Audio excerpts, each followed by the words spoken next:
আসসালামু আলাইকুম, welcome to my channel Afsani's world. কেমন আছেন আপনারা সবাই?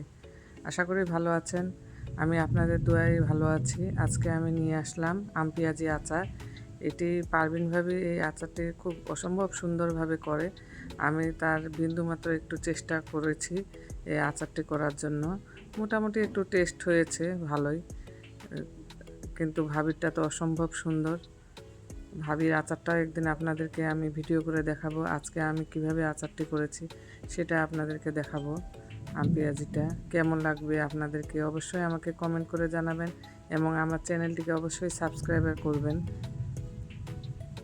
প্রথমে আমি কড়াইতে অনেকগুলো পেঁয়াজ নিয়েছি, কুচি কুচি করে কেটে সরিষার তেলে পেঁয়াজগুলো ভেজে নিচ্ছি এবং আমগুলো গ্রেট করে নিয়েছি।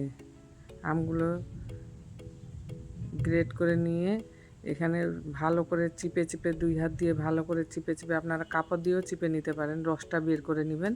এভাবে আমার চিপে নিয়ে আমটা এখানে আমি রেখে দিয়েছি।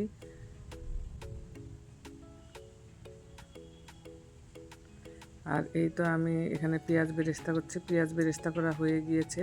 এখন আমি ওই তেলটা, পেঁয়াজ বেরেস্তার যে তেলটা ছিল সেই তেলটার মধ্যে আমি পাঁচফোড়ন দিয়ে নিয়েছি এবং ওই তেলটা তো হবে না, আর একটু তেল ঢেলে নিচ্ছি।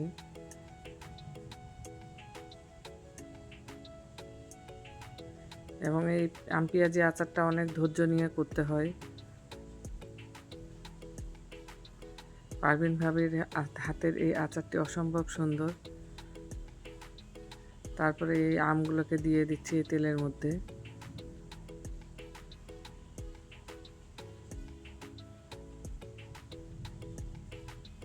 আমগুলো অবশ্যই চিপে নেবেন।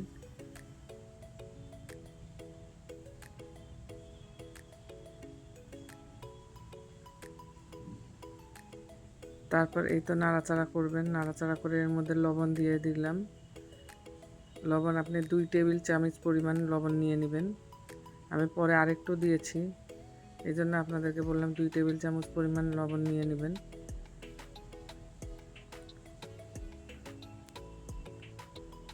এবং এর মধ্যে নিয়ে নেবেন মরিচের গুঁড়ো। আমার যে মরিচের গুঁড়োটি করা ছিল সেই মরিচের গুঁড়ো আমি 2 চামচ দিয়ে নিয়েছি।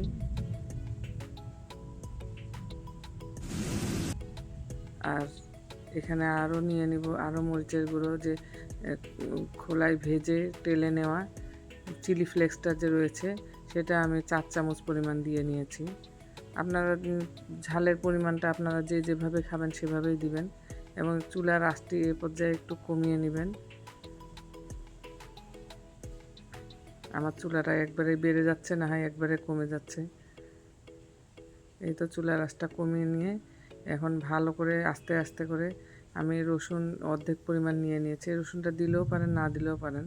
তারপরে আমি জিরা ধনিয়ার যে গুঁড়ো রয়েছে ওটি 1 চামচ আমি দিয়ে নিয়েছি আমার, এবং এক চামচ গরম মশলার গুঁড়ো দিয়ে নিয়েছি। এ পর্যায়ে আচারটি জাল দেওয়া হয়ে গেলে এখানে আমরা বেরেস্তাটি ঢেলে দেব। পেঁয়াজটা বনে নিয়ে নাড়ি চাড়ি দিতে হয়। তারপরে আমার বোন ভিডিও করতেছে এইভাবে, এখন নাড়তে হবে। সরষের তেল দিয়ে পেঁয়াজটা বনে নিয়ে এইভাবে নাড়তে হবে। হ্যাঁ, নাড়ি চাড়িয়ে তারপর আস্তে আস্তে অল্প করে দিতে হবে, যেন ধীরে ধীরে জালটা জ্বলে।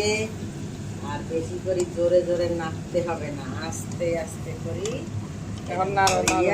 এরপরে দিতে হবে।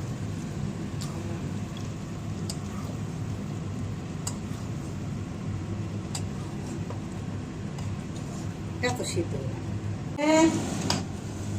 পেঁয়াজটা বেরেস্তা করে নিলাম, তারপর তুলে নিলাম। তারপর তেলটা কড়ার মধ্যে করলাম, করার পর আমটা দিলাম চিপিয়ে, তারপর চিনি দিলাম, রসুন বাটা দিলাম। হ্যাঁ, চিনি দেই নাই এখনো। চিনি দেন নাই? রসুন দই ফেলা করে কাটি দিলাম। আর এখন এইভাবে নাড়তেছি। হ্যাঁ, আল্লাহ হাত দিলে বেড়ে না। এখানে আমি মশলা বানিয়ে রেখেছি।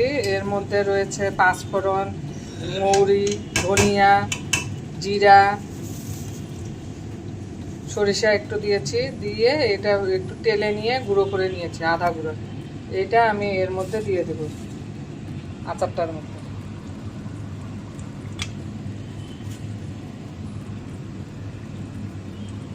মিষ্টি হয়নি তো সিঙ্গাটাই ওরে বাপ।